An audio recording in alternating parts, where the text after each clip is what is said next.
ನಮಸ್ಕಾರ ಸ್ನೇಹಿತರೆ, ನಿಮ್ಮ ಅಚ್ಚುಮೆಚ್ಚಿನ ಮಾಹಿತಿ ಮಂಜರಿ ಚಾನೆಲ್ಗೆ ಆತ್ಮೀಯ ಸ್ವಾಗತ.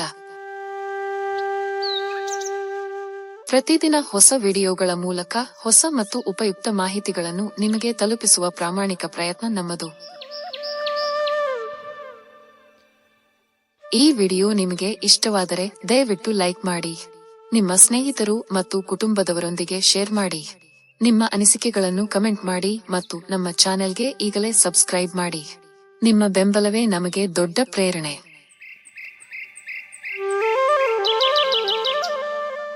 ಹಾಗಾದರೆ ಬನ್ನಿ ಇಂದಿನ ಮುಖ್ಯ ವಿಷಯವನ್ನು ಪ್ರಾರಂಭಿಸೋಣ. ನಮಸ್ಕಾರ. ಇವತ್ತು ಡಿಸೆಂಬರ್ 6. ಹೌದು, ಡಾಕ್ಟರ್ ಬಿ.ಆರ್. ಅಂಬೇಡ್ಕರ್ ಅವರ ಮಹಾಪರಿನಿರ್ವಾಣ ದಿನ. ಅಂಬೇಡ್ಕರ್ ಅಂದ ತಕ್ಷಣ ಎಲ್ರಿಗೂ ತಕ್ಷಣ ನೆನಪಾಗೋದು ಸಂವಿಧಾನ ಶಿಲ್ಪಿ ಅನ್ನೋ ಚಿತ್ರ. ನಿಜ. ಆದ್ರೆ ಇವತ್ತಿನ ನಮ್ಮ ಈ ಡೀಪ್ ಡೈವ್ನಲ್ಲಿ ನಾವು ಆ ಚಿತ್ರದ ಚೌಕಟ್ಟನ್ನು ಸ್ವಲ್ಪ ದಾಟಿ ನೋಡೋಣ. ಹೌದು, ಅವರನ್ನ ಕೇವಲ ಒಬ್ಬ ದಲಿತ ನಾಯಕ ಅಥವಾ ಕಾನೂನು ತಜ್ಞರಾಗಿ ನೋಡೋದಕ್ಕಿಂತ ಅದರಾಚೆಗೆ ಒಬ್ಬ ದೂರದೃಷ್ಟಿಯುಳ್ಳ ಅರ್ಥಶಾಸ್ತ್ರಜ್ಞ, ಕಾರ್ಮಿಕರ ಹಕ್ಕುಗಳ ಹರಿಕಾರ, ಅಂದ್ರೆ ಆಧುನಿಕ ಭಾರತದ ಸಂಸ್ಥೆಗಳನ್ನು ಕಟ್ಟಿದ ಒಬ್ಬ ವಾಸ್ತುಶಿಲ್ಪಿಯಾಗಿ ಅರ್ಥ ಮಾಡಿಕೊಳ್ಳೋ ಪ್ರಯತ್ನ ಮಾಡೋಣ. ಸರಿ, ಹಾಗಾದ್ರೆ ಅವರ ಜೀವನದ ಒಂದು ಘಟನೆಯಿಂದಲೇ ಶುರು ಮಾಡೋಣ ಅಲ್ವಾ? ಖಂಡಿತ. ಶಾಲೆಯಲ್ಲಿದ್ದಾಗ ಅವರಿಗೆ ನೀರ್ ಕುಡಿಯೋಕೆ ಶಾಲೆಯ ಸೇವಕ ಬಂದು ಮೇಲಿಂದ ನೀರ್ ಸುರಿಬೇಕಿತ್ತು. ಅಬ್ಬಾ, ಆತ ಒಂದಿನ ಬಂದಿಲ್ಲ ಅಂದ್ರೆ ಹೌದು, ಅಂದು ನೀರಿಲ್ಲ. ನೋ ಪಿಯಾನ್ ನೋ ವಾಟರ್. ಯೋಚನೆ ಮಾಡಿ, ಆ ಒಂದು ವಾಕ್ಯ ಅಂದಿನ ಸಮಾಜದ ಆ ಕ್ರೌರ್ಯವನ್ನು ಹೇಗೆ ಹಿಡಿದಿಡುತ್ತೆ ಅಂತ. ಈ ಅನುಭವ ಅವರ ಮೇಲೆ ಎಷ್ಟು ಆಳವಾದ ಪರಿಣಾಮ ಬೀರಿರ್ಬೋದು. ಖಂಡಿತ. ಆದ್ರೆ ಆ ನೋವನ್ನೇ ಅವರು ಒಂದು ಶಕ್ತಿಯಾಗಿ ಪರಿವರ್ತಿಸ್ಕೊಂಡ್ರು. ಜ್ಞಾನದ ಮೂಲಕ. ಎಕ್ಸಾಕ್ಟ್ಲಿ, ಜ್ಞಾನದ ಮೂಲಕ. ಅದಕ್ಕೆ ನೋಡಿ, ಲಂಡನ್ ಸ್ಕೂಲ್ ಆಫ್ ಎಕನಾಮಿಕ್ಸ್ ನಲ್ಲಿ 8 ವರ್ಷಗಳ ಕೋರ್ಸನ್ನ 8 ವರ್ಷಗಳದನ್ನ ಹೌದು, ಅದನ್ನ ಕೇವಲ 2 ವರ್ಷ 3 ತಿಂಗಳಲ್ಲಿ ಮುಗಿಸಿದ್ರು. 2 ವರ್ಷ 3 ತಿಂಗಳಲ್ಲೇ? ಹೌದು. ಇದಕ್ಕೋಸ್ಕರ ಅವರು ದಿನಕ್ಕೆ ಸುಮಾರು 21 ಗಂಟೆ ಓದುತ್ತಿದ್ರು ಅಂತ ಆಕರಗಳು ಹೇಳ್ತವೆ. 21 ಗಂಟೆಗಳ ಕಾಲ? ಇದು ಕೇವಲ ಪದವಿ ಪಡೆಯೋ ಹಠ ಆಗಿರ್ಲಿಲ್ಲ, ಅಂದ್ರೆ ದೇಶದ ಸಮಸ್ಯೆಗಳಿಗೆ ಪರಿಹಾರ ಹುಡುಕುವ ಒಂದು ತುಡಿತವಾಗಿತ್ತು. ಸರಿ, ಈಗ ಒಂದು ತುಂಬಾ ಜನಕ್ಕೆ ಗೊತ್ತಿಲ್ಲದ ವಿಷಯಕ್ಕೆ ಬರೋಣ. ನಮ್ಮ ರಿಸರ್ವ್ ಬ್ಯಾಂಕ್, RBI. ಹೌದು, RBI ಸ್ಥಾಪನೆ ಹಿಂದೆ ಅಂಬೇಡ್ಕರ್ ಅವರ ಪಾತ್ರ ಇದೆ ಅನ್ನೋದು. ಹೌದು. ಇದು ಹೇಗೆ? ಇದು ಆಕ್ಚುಲಿ ತುಂಬಾ ಇಂಟ್ರೆಸ್ಟಿಂಗ್. ಅವರ ಡಾಕ್ಟರೇಟ್ ಪ್ರಬಂಧ ಇತ್ತಲ್ವಾ, the problem of the rupee, its origin and its solution ಅಂತ. ಅದರಲ್ಲಿ ಅವರು ಭಾರತದ ರೂಪಾಯಿ ಮೌಲ್ಯ ಸ್ಥಿರವಾಗಿರಬೇಕು, ಅದನ್ನ ಸರ್ಕಾರದ ರಾಜಕೀಯ ಇಚ್ಛೆಯಿಂದ ದೂರ ಇಡಬೇಕು ಅಂತ ವಾದ ಮಾಡಿದ್ರು. ಅಂದ್ರೆ ಒಂದು ಸ್ವಾಯತ್ತ ಸಂಸ್ಥೆ ಬೇಕು ಅಂತ. ಎಕ್ಸಾಕ್ಟ್ಲಿ. ಇದೇ ಚಿಂತನೆ ಮುಂದೆ ಹಿಲ್ಟನ್ ಯಂಗ್ ಆಯೋಗಕ್ಕೆ ಸ್ಫೂರ್ತಿ ನೀಡಿ 1935ರಲ್ಲಿ RBI ಸ್ಥಾಪನೆಗೆ ಬುನಾದಿ ಹಾಕಿತು. ಸೊ ನಮ್ಮ ದೇಶದ ಆರ್ಥಿಕತೆಯ ಬೆನ್ನೆಲುಬಿಗೆ ಅವರ ಚಿಂತನೆಯೇ ಅಡಿಪಾಯ. ಹೌದು, ಅವರ ಆರ್ಥಿಕ ದೃಷ್ಟಿಗೆ ಆ ಕೀರ್ತಿ ಸಲ್ಲಬೇಕು. ಆರ್ಥಿಕತೆಯಿಂದ ಈಗ ಸಂಪೂರ್ಣವಾಗಿ ಬೇರೆ ಕ್ಷೇತ್ರಕ್ಕೆ ಹೋಗೋಣ. ಜಲ ನಿರ್ವಹಣೆ, ಇಲ್ಲೂ ಅವ್ರ ಕೊಡುಗೆ ಇದೆ ಅನ್ನೋದು ಇನ್ನೊಂದು ಆಶ್ಚರ್ಯ. ಹೌದೌದು. ಅವರನ್ನ ಭಾರತದ ಜಲಸಂಪನ್ಮೂಲ ವಲಯದ ಸ್ಥಾಪಕ ಪಿತಾಮಹ ಅಂತಲೇ ಕರಿಬಹುದು.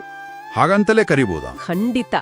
1945ರಲ್ಲಿ ಅವರು ಸ್ಥಾಪಿಸಿದ ಕೇಂದ್ರೀಯ ಜಲಮಾರ್ಗ, ನೀರಾವರಿ ಮತ್ತು ಸಂಚಾಲನ ಆಯೋಗ, ಅಂದ್ರೆ CWINC. ಅದೇ ಇವತ್ತು ಕೇಂದ್ರ ಜಲ ಆಯೋಗವಾಗಿ, ಅಂದ್ರೆ CWC ಆಗಿ ಕೆಲಸ ಮಾಡ್ತಿದೆ. ಓ, ಹಾಗ? ನದಿ ಜೋಡಣೆ, ಅಣೆಕಟ್ಟುಗಳು, ಜಲವಿದ್ಯುತ್, ಈ ಎಲ್ಲದರ ಬಗ್ಗೆ ಅವರಿಗಿದ್ದ ದೂರದೃಷ್ಟಿ ಅದ್ಭುತವಾದದ್ದು. ಇಷ್ಟೆಲ್ಲ ದೊಡ್ಡ ಸಂಸ್ಥೆಗಳ ಜೊತೆಗೆ ಜನರ ಬಗ್ಗೆ, ಅಂದ್ರೆ ಕಾರ್ಮಿಕರ ಬಗ್ಗೆನೂ ಅವರ ಯೋಚನೆ ಇತ್ತು. ಹೌದು, ಖಂಡಿತ. ವೈಸ್ರಾಯ್ ಕೌನ್ಸಿಲ್ನಲ್ಲಿ ಅವರು ಕಾರ್ಮಿಕ ಸಚಿವರಾಗಿದ್ದಾಗ ಲೇಬರ್ ಮಿನಿಸ್ಟರ್. ಹೌದು, ಆಗ ಕೆಲಸದ ಅವಧಿಯನ್ನ ದಿನಕ್ಕೆ 12 ಗಂಟೆಯಿಂದ 8 ಗಂಟೆಗೆ ಇಳಿಸಿದ್ರು.